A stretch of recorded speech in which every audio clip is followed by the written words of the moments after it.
Bon, papa journaliste, merci encore pour ta réunion. Aujourd'hui, le 24 décembre 2021, vous souhaitez joyeux Noël nous on va travailler dans le secteur de la commerce. Quand je parle secteur de la commerce, on va travailler pas belgien, pas chinois, pas libanais, pas ouest africain, on est basé pour contribuer à la souffrance, mais pour le avec l'ensemble des absorptions. Alors, Bajaï Noé d'abord pour travailleurs, vous avez un cabinet au Congo, marche à mon niveau côté. Merci, merci de mettre pour aujourd'hui. Bon, on va travailler toujours dans le Simoko, nous marche. Vous avez déjà chez la télévision. Vous avez dit que quand j'ai la télévision, chaque fois, les cas. Au fur et à mesure, vous allez trouver. Mais il y a toujours qui va trouver dans le souffle.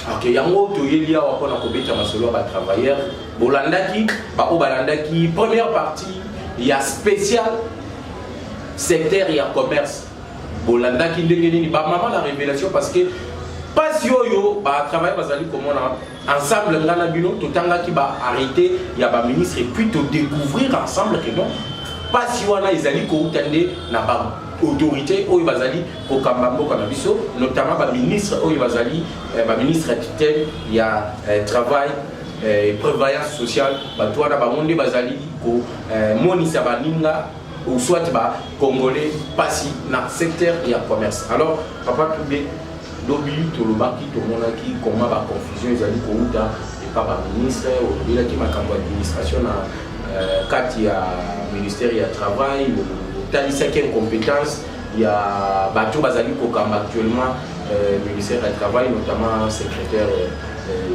général, il y a le ministère Wana, donc à Zamwasi, on aime Bassi, donc Bassi Touana Bazali a une compétence.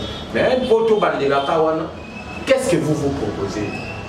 Proposition des années malgré la révélation de Ouchota là, dans la première partie, proposition des niveaux à couper ça, pour tes secteurs et travail. Et bon, on va travailler, on va se retrouver. Merci beaucoup, journaliste, monsieur journaliste. Car on est là-dessus dans le pour le monde du travail chargé, il faut d'abord que l'on a la politicien, l'administration. Je dis bien l'administration, quand je parle de l'administration, je ne commence par la secrétaire générale jusqu'à la secrétaire sur la inspection générale. On est le mission, pas le politicien, pas le technicien. Donc, bateau baza pour nous avoir politicien. Mais la vie autant d'aller à cabinet à viser la commune secrétaire général. Un politicien. Sans Colanda et chez le nom il y a une administration. À autant maman conseiller maman secrétaire général. Les comment on est à autant d'aller à Armonga. À autant d'aller présence à la déjà au départ. Donc, Moutou Asali, Makamboa. Pour traiter bateau, aïe malamoko qu'on a domaine à travail. Quand les bateaux va changer ma route, moi du travail on a toujours un problème. Et surtout qu'il faut encore réformer surtout l'expression du travail. Parce que le ministre a fait un réseau de surveillance. Le ministre a fait des décisions pour la conséquence. Mais qui doit faire appliquer ces décisions? Ce sont les inspecteurs du travail. Donc on marque que les inspecteurs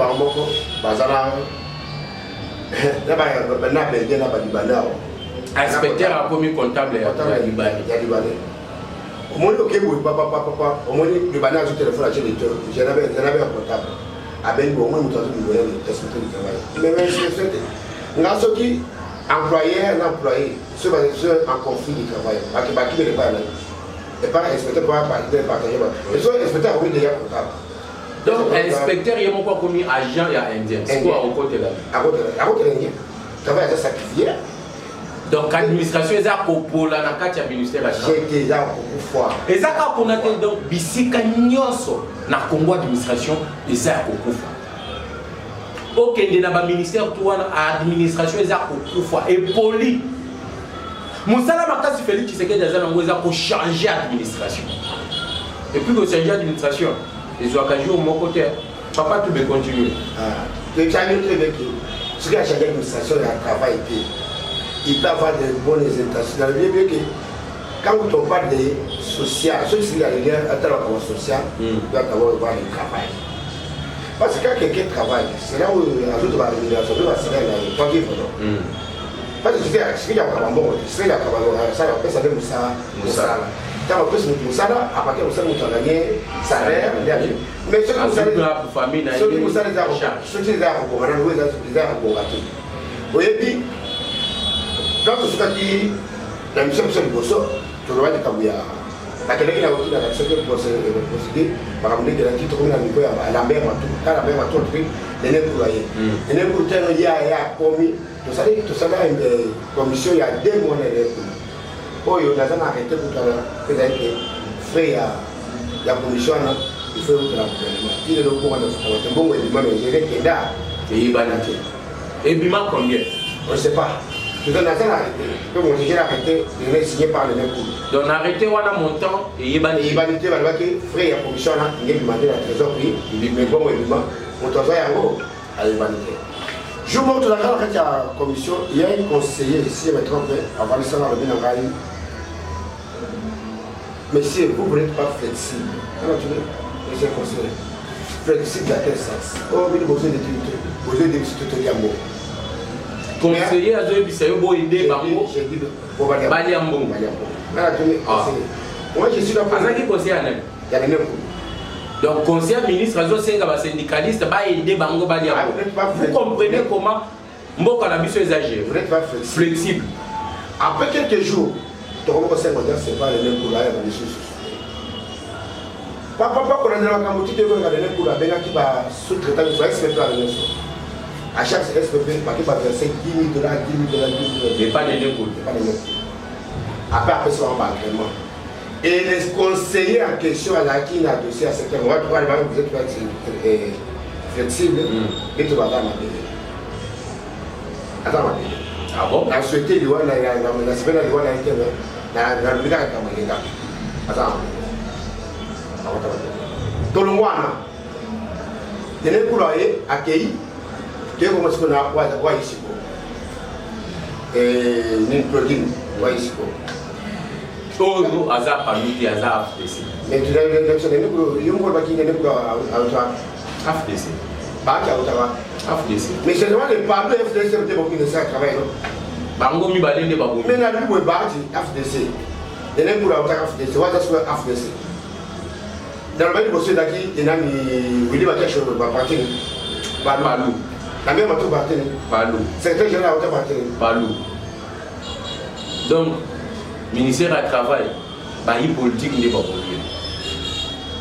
Je dis la zone a eu bien un jour à Saraka remise de prise naïe. La caca de Boko.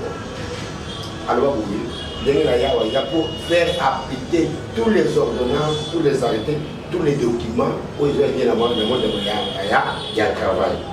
Mais beaucoup de depuis ailleurs, appliquer l'ordonnance, appliquer l'arrêté. Est-ce que aux hommes on a été que nos politiques n'est ici quand même? Parce que tout le monde, ceux qui ont l'année libre, tout il y a une entreprise, il y a sous-traitance, sur l'année libre pour l'entreprise, sur l'année libre, il y a un politique. Alors, moi, le ministre a s'imposé parce que tout le monde soit politique bazar pour nous. Donc, et comme il y a un système où ça dit dans le secteur et le travail, pour ne pas aller mais pauvre population va continuer à recevoir. Mais tant qu'il y a ceux qui sont à ce niveau, et le fait la mesure, vous n'avez pas de place pour problème. Parce que tant qu'il y a eu lobby, et puis monsieur tout ça dans le lobby, qui s'appelle la syndicaliste. Nous allons continuer à acquiser Bango. Parce qu'il y a quand même, il y a un lobby. Mais ici, quoi, on dit un lobby en haut. Mais il y a un lobby qui est conseiller, il y a un ministre, il y a qui est flexible pour permettre à Bango Baliambo. Mais il y a un syndicaliste et Moussous. Oh, il y a un flexible, il y a un conseiller, il y a un ensemble, il y a un conseiller. Bazali. Ça marche pour toi. Il y a un nouveau, il y a un engagé. Il y a un conseiller, il y a un arrivé. Parce que ce qui est les lots. Mais oh, yo,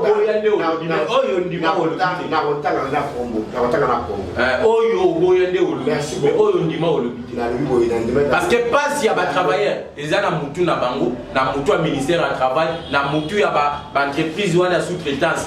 Bango nyonso, na ba oyo ba chinois ba indien, bango tout. Dans le bureau, un syndicaliste vive la cotisation va travailler. Quand il travaille, est syndiqué, azofuta bacotisation na ye oka na pepe mais nako kotravaille pour ça pour so travail eza syndiqué na défendre ye nde afutinga ya bongo te so na bomoi mpona sala nini wana eza eloko oyo eza normal mais ntango bokendaka kuna conseiller alobi omoni na bor oyo tokoki obimisa 7 millions yo okozwa 100 000 mbala moko 100 000 bale otali 100 000 wana donc cotisation wana nakoki osala ata mbula mobima na kokokisa 10 000 te conseiller epesa kaka bor wana eleka olobi bongo natuni boye torevandika awa dernièrement wana à 7 heures quel esalami awa résultat nango eza wana merci ministre alongo cabinet na secteur ya commerce avec notre circulaire oyo namona yo olobela notre sur YouTube na que à partir de ce temps c'est ça ni ici si que ça ni il faut l'appliquer aya wa bila ba travailleur c'est $7 rasmi eza l'appliquer eza la tutelle au mona makambo wana posa kobeta bato wana SMIC wana bozotia kaka na secteur ya commerce mais bafonctionnaire de l'état c'est bofutaka bango na SMIC ya $5 nakoya kobeta yango lundi posé ayeki awa akomi awa qu'est-ce qui s'est passé faut la mission que Cameroun est électrique avant tant que bakabane sami tout avant grève ça tout à la ministre tu veux ministre à cette heure commerce il y a des problèmes il y a 3 problèmes il y a problème à SMIC il y a problème à et horaire du travail pour faire appliquer le SMIC envoyer des inspecteurs qui n'a pas pu arriver à ce pas que va obligé de venir SMIC que tu peux négocier avec parce que il y a la loi moi il faut négocier en gros et ça sous-traitance il y a un arrêté que le 16 ans il faut avoir un arrêté pour abolir arrêté dans Yohana comme on a fait une ministre sur notre circulaire quand même je pense entre notre circulaire et l'arrêté moi je suis dans la seconde arrêté notre circulaire et l'arrêté une de la force c'est l'arrêté parce qu'il y a un acte juridique est-ce que est-ce qu'on a circulaire et que vous m'avez ni arrêté dès que vous savez pas partir moi mais tolo qui peut après descendre wana bino ba syndicaliste ko kenda ko kota na tolo ko na tolo ko wana pakam aina notre circulaire notre circulaire et que vous m'avez ni arrêté jamais mais non le jour où le ministre a arrêté parle parce que vous s'opposez à là on n'a pas syndicaliste et tout je pense qu'il y a des s'opposé avec le ministre a eu ça pas fatigue et ça pas fatigue parce que tout ça il a arrêté avec notre circulaire est abolir il est arrêté aïe à ça la Bible après aussi ça n'a accueilli après quelques jours fait qu'à communier faites pas syndicaliste mais après non après tu la faire na lobby fait il a syndicaliste il a syndicaliste nous sommes pour les travailleurs bango exemple na ba travailleurs après le ministre avec ministre yango bomoni sikoyo keta na banda lo ba syndicaliste ya banda ki oboyo na syndicaliste à employeur na employé baza ba syndicaliste bango tu baza na exactement hier à ça fait alors c'est le syndicat employeur grâce à syndicat mais bino tu vas bien ba syndicaliste ya mais c'est le fait bien syndicat la vu que quand c'est il faut faire qu'à commélie ministre dans le session c'est Jacques il y a ce qu'on appelle la tripartite c'est que il y a des gouvernements bas employeurs bas syndicats c'est ce qu'on appelle la tripartite mais quand le ministre a dans notre circulaire fait qu'à commélie ministre a notre circulaire arrêtez de se abolir regardez bien fait qu'à bloquer ministre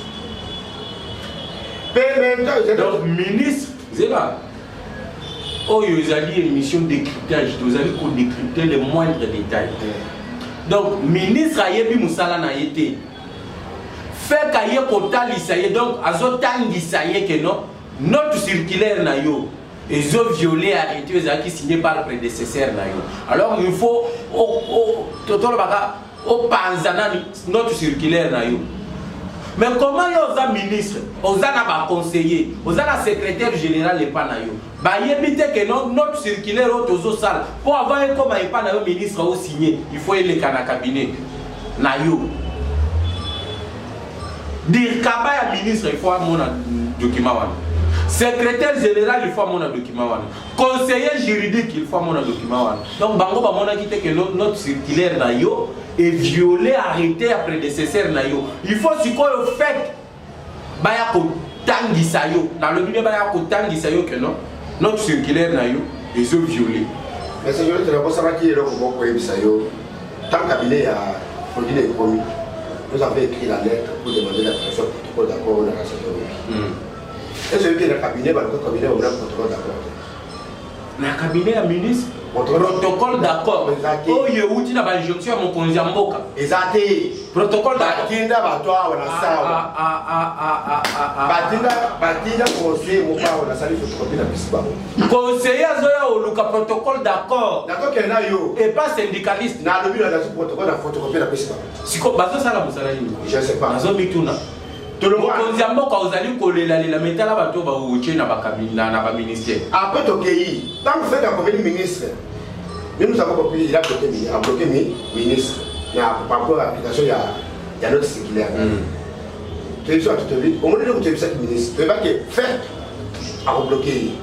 C'est pour ça que nous avons demandé l'arrêter. Parce qu'il a arrêté, il doit abolir l'arrêté mon souci. Mais il y a aussi notre circulaire, et il voyez abolir l'arrêté. Exact. Et là, il fait qu'à bloquer. Maintenant, il y a eu autre paquet. Après, il y a tout ce ministère. Tout ce ministère pour la Mozambique. Pourquoi tout ce ministère? Quand tu as le ministère, il y a que sauver le ministre. Nandengeni. Vous sauvez le ministre Nandengeni. Donc, il y a le ministre maintenant, tu as vu? Effectivement, notre circulaire fait qu'à bloquer you. Parce que notre circulaire est dans la force de devoir arrêter. Mais maintenant, nous sommes ici, mon candidat Oyo. Il y a mon candidat. Et un décret à Premier ministre Ilokamba. Signé le 12 octobre 2020. Dans le cabinet des actifs. Na cabinet à ministre à travail. Maman Nangai. Donc, on va te dire, Boza na ministère ya numérique na gouvernement na bino. Mais ba ministère là nous a numérisé. Alors numérique en gros musala na monnaie. Et puis ministère à numérique sans site web. Na gouvernement Tshisekedi. Ministère à numérique. Siko ba document ya boyi. Les alliés vont concerner le secteur na yo ministre à travail, mais aux anangoté. Mais ceux qui sont numérisés, quand tu es là qui kuna, quand tu es là kuna. Tu as convoqué, tu as convoqué la cabinet, il y a d'autres ministres à ici. Par conseil de sécurité, fait que nous avons écrit ici, au Talao, ministre à la sécurité. Bien infecté. Fait qu'elle a toujours gagné, nous savons pour bloquer. Mais tu vas bloquer la ministre avec le verbe. Nama kamba sirgele. A bloqué, vous savez, fait comme ça. Donc, par rapport à la décision du ministre, et le conseiller ministre Yango. Quand vous allez voir ce document, parce que le ministre Albaki, SPP va gérer les sous et dans notre circulaire, va gérer les sous après, on va signer pour relation directe. Il n'y a pas de travail. Pour la FEC, avec l'article, pour l'élection arrêtée, il y a un cash et on va gérer. L'élection arrêtée 10. Le plan, on va bloquer le ministre. Parce que caca. Là, c'était arrêté. Mais pour les décret à Premier ministre, c'est les gens qui ont arrêté. Donc, il y a un ministre, c'est dans l'article 2. L'article 2 a décret à l'Iloba et Zolobani. Il faut dire à un décret Zolobani. Le décret numéro 20-024 du 12 octobre 2020 modifiant et complétant les décrets portant mesures d'application de la loi sur la sous-traitance à la loi numéro 1701 du 8 février 2017 fixant les règles applicables à la sous-traitance dans le secteur privé.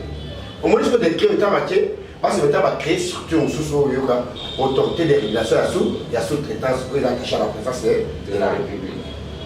C'est là où il y a la sous-traitance. Moi, je fais une différence.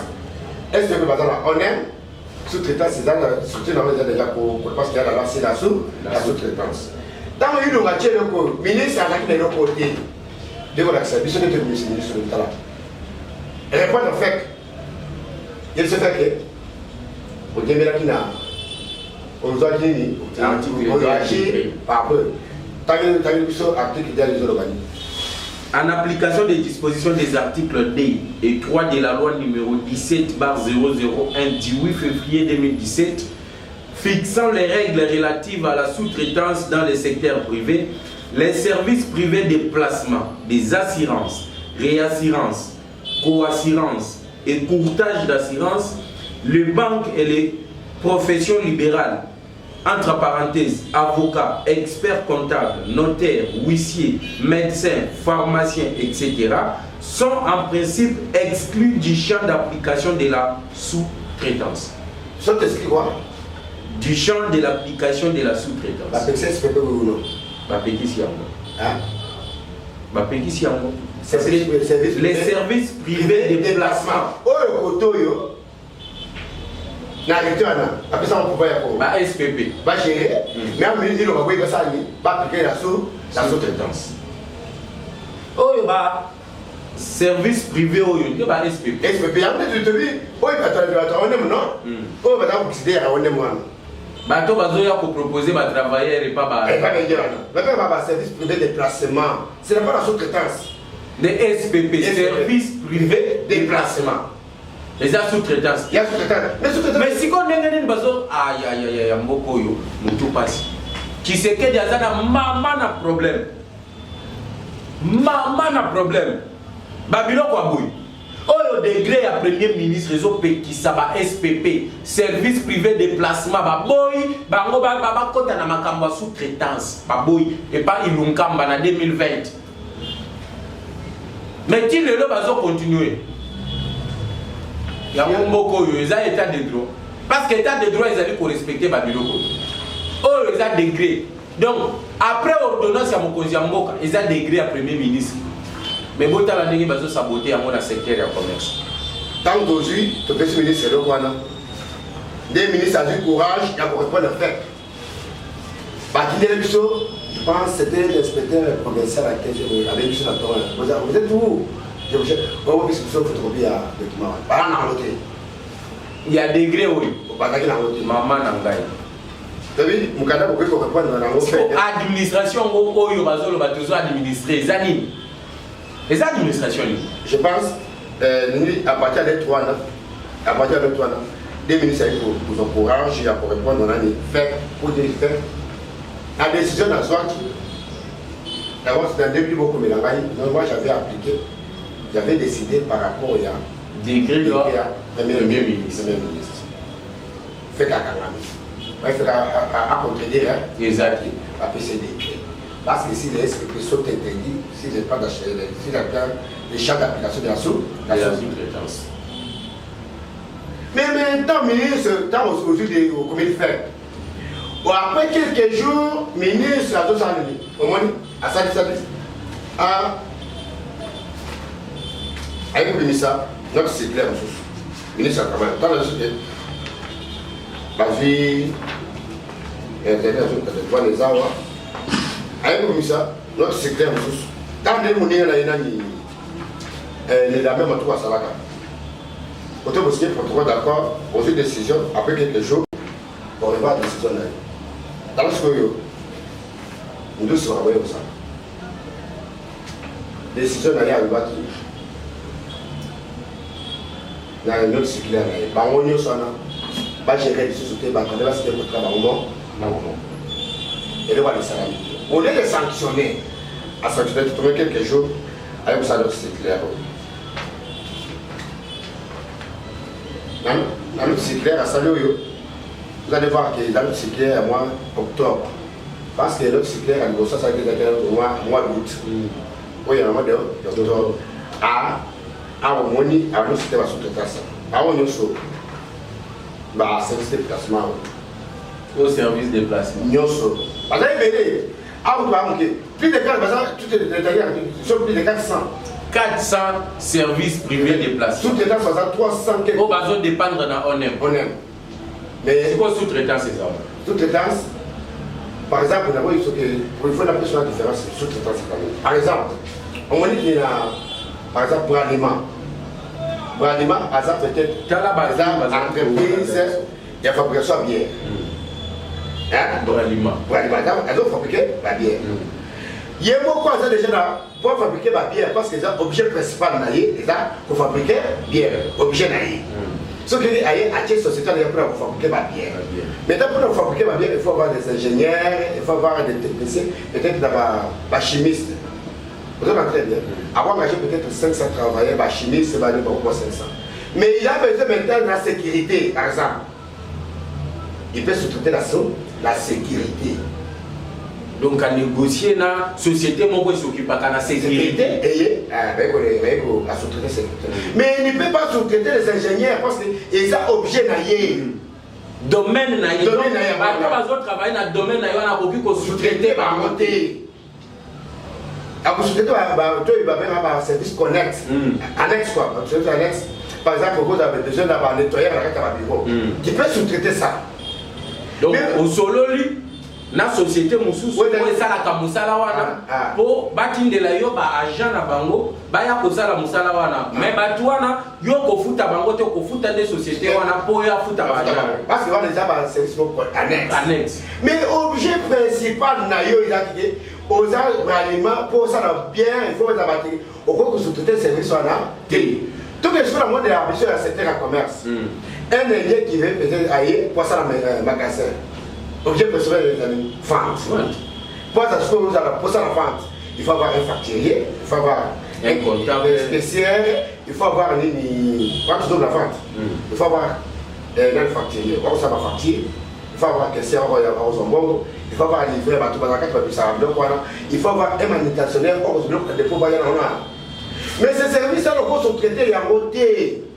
Parce que les objets principal, mais au moins, on a des facturiers sous-traités, caissières sous-traités. Au moins, même sous-traités, vous avez déjà certains travailleurs, par exemple, et à sous-traiter tout. À sous-traiter, il y a ça. Donc, il y a beaucoup patron. Il y a beaucoup de raison où le bambou est beaucoup gâté. Il y a beaucoup de travailleurs à temps beaucoup. À sous-traiter, à depuis Toyoki, c'est là où on continue. Toyoki, ba indien na ba chinois okokuta na entreprise moko soit na magasin moko soki ba travailleurs baza ko na ba koyi ozala 40 mais 30 chinois ba congolais kakanisi est-ce que ça so mais il avait dans ce qui aizawa na lui cette lobby qui okuta la société mobima ils ont 400 travailleurs par exemple il y a une société à ça le contrat quand il dit travailleurs les restes sans contrat mais à ça 50 indiens. Oh, bah, il fait parce que qui travaille là. Mais étant donné que le secrétaire général a fait quand qui travaille à des par rapport à quoi? Secrétaire du travail, on peut s'abandonner la carte. Mais il pris la carte du travail pour exploiter. Et ça combien? S'il avait au derrière $10 000. $10 000? Oui. Donc 50 Indiens, il y a ça là-bas, $500 000. Il y a tout le monde, regardez de ces beaucoup de marques qui détournent la carte, il y a mort à la carte. Au produit du série, la secrétaire n'a pas et les autres 100 questions, il y a ma carte de travail. Miibi. Ma carte de travail. Miibi. Il y a beaucoup de points. Quand je dis l'administration, il y a le travail, il y a au pouvoir. Félix Sassani a aidé ma travail à cette commerce. Mais je pense que le point où Anna s'engage que moi, la vie de Bobola, pour la vie de ceux qui ont essayé avant, il a mis la mobile. Quand on est pour ça, il y a donc, secteur à travail, les alliés, domaine Mokoso qui Félix a tué sérieux. Donc, élection en 2023, ils ont assuré. Parce que Ebele a bateau à travailler à Ka. Congolais, Moussalade. Mais ceux qui se croisent, Moussalade va se traiter bien. Il y a d'autres à la Kaka qui se créent des salles. Mais ceux qui vont réguler ma cambote aux Oyoka, Babomi va se traiter à Soy, Babomi va SPP. Moutabani aux SMIC n'a à $5. On multiplie encore fois 30 jours, ou bien par 26 jours du travail. Moutoisi salaire wana, aya au finga les sous Tshisekedi. Au moins que bino pe bato bozo pembena Tshisekedi bozali ko sungalite. Ba conseil ni bopé sakayika. abundisaka kaka bato ya Kabila aka bato wana bazosunga Tshisekedi te musala na bango kaka kanga bato ya Kabila lelo Ferdinand Kambere bakangi bazaki ndala bana prison mais musala malonga bokosala na secteur ya commerce bozosala yango te électorat Tshisekedi yango yo kanisi muyaka bobongiseli ye penza komi oya musala 8h azongi ndaku 16h akangi musala na ye 17h ana pale na ye SMIC na ye ya $5 assuré mutu wana akoya osala marche na basitine ke no Tshisekedi alongo na pouvoir omoni ke bino moko nde bozali kobebisa électorat Tshisekedi matière yango makambo il faut botala yango sikoyo air ezalité toyoki pe ke non na ba régie financière bango bazongi ata na secteur ya commerce mais il faut to beta yango parce que ngonga eza lisusu la lui que tiens on peut faire quelques minutes expliquer de ce mot ça c'est la lettre donc on met lit à l'actuel DGI Direction Générale des Impôts avec des pères. Dans le moment, il y a suite à votre pouvoir, tout à fait reçu par l'ancien directeur, c'était scellé à la boule. Comme le sous canal, tout transmettre, payer par service de placement dans le travailleur. On va tout gérer. Quand déjà il est tombé le canal, là-bas, sous-traiter des sous-traitances, là, parce que c'était que ces autres travailleurs, tout va très bien. Parce que, dernièrement, dans 5 minutes, il y avait un combat de chez lui, il a passé sous-traitant sur lui. Moi, sous-traitant sur lui, parce que j'ai des affiliés là-bas. Voilà. Alors, on va travailler, parce que va contrôler. On a déjà eu à qui, à combien de temps. Après, tu vas sur le côté, puis ce que tu as, la direction générale du Soudan, CDI. Il y a le banque, avant CDI, donc vous CDI, on peut s'engager mais la terre après 48 heures, à Zoni, et le après quelques jours, on a déjà la tenue de ça est dans le monde. Elle dit, ah, je suis allé là-bas. Madame a travaillé, mais a déclaré la DG que la société salariée. Et on a 3000 travailleurs. 3000 travailleurs. Mais a déclaré qu'on a quel nom? Société salariée. Ah oui, oui, je suis allé, d'un côté gestionnaire a dit, ah, écoute, il y a la société salariée qui a habité, dans la place, ah, bah, Bengi, on a sauvé tout un téléphone, on a dans le marché. Dans le marché, papa, on a voté, on m'a proposé $15 000 pour. Parce que les gens ont 15 000 $. Yo sala musala na yo. Et mon déjà attiré rapidement. C'est là qu'il a la monnaie de soutien. A vu 15 000 balles. Nabi ayaka il m'a proposé 15 000 $. Mais oui, les gars qu'on a. Oui, bien on dit les lots. L'entreprise a plus de 3000 agents. Oh, bazali censé qu'on foute à pas quoi l'État. Un syndicaliste a qu'à découvrir l'Ikamwana a même yango DGI. Mon toi DGI a qu'on a proposé 15 000 $. À Limoué. Tu le lois au monde en entier. Na romo ko kai de mon entier. Tant que tu dénoncer le coup. Et la DGI a ça a combien de sauté pour que ce soit un contrat de travail. Est-ce que c'est un secret c'est le contrat de travail. Donc le légal pour la Sabino Kapay. Tolongwa, tokena actuel ministre de la finance. Oui, il est persuadé. Nicolas Kazad. Tokomédi. Après avoir, je me rappelle la bureau du téléphone, il y a un conseil chargé à bonne gouvernance, il y a la finance. Oh, dossier de gouvernance, vous êtes à quel niveau? Jusqu'à ce que vous voyez le cabinet. Je n'ai pas de problème, tout est cabinet.